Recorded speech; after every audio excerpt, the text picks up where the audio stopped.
Je ne vois plus de salut.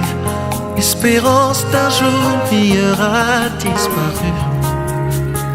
Les forces me manquent, je suis accablé. Bonjour mes chers amis, je crois que vous allez bien. Que Dieu vous bénisse. Nous sommes heureux, n'est-ce pas, de nous retrouver une fois de plus encore aujourd'hui sur cette même page. Aujourd'hui, nous continuons notre série d'enseignements sur souffrir pour Christ.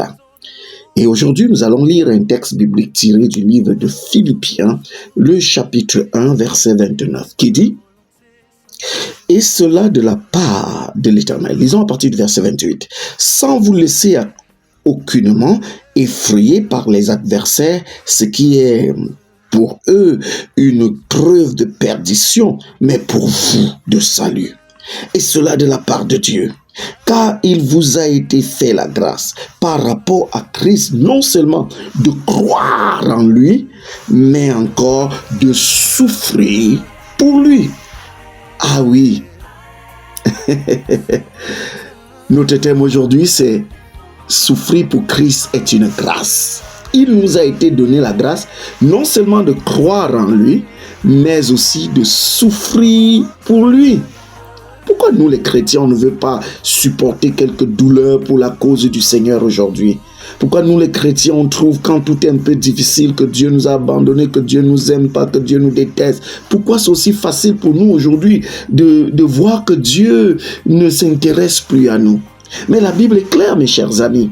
Et elle dit clairement que non seulement il nous a donné la grâce de croire en lui, mais encore de souffrir pour lui. C'est une grâce de souffrir pour le Seigneur. Tout de même comme ça a été une grâce de l'avoir connu. Vous êtes tous d'accord avec moi que connaître le Seigneur ne relève pas du hasard. On ne se lève pas un matin et puis on devient enfant de Dieu. Sinon, je crois que tout le monde serait devenu enfant de Dieu sur cette terre.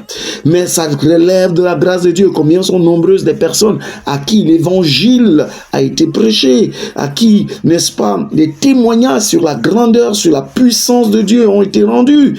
Combien sont nombreuses ces personnes qui ont même été témoins de la grandeur de Dieu, où Dieu lui-même les a touchés, mais ils n'ont pas cru, parce que c'est une grâce de croire, mais aussi c'est une grâce de souffrir pour le Seigneur. Donc lorsque tu souffres, tu traverses des douleurs, des temps difficiles, ne pleure pas, ou du moins cesse de pleurer. C'est une grâce, surtout si tu as vraiment connu le Seigneur. Si tu as vraiment connu le Seigneur, c'est une grâce. On ne dit pas que toute la vie, vous allez être en train de souffrir. Non, non.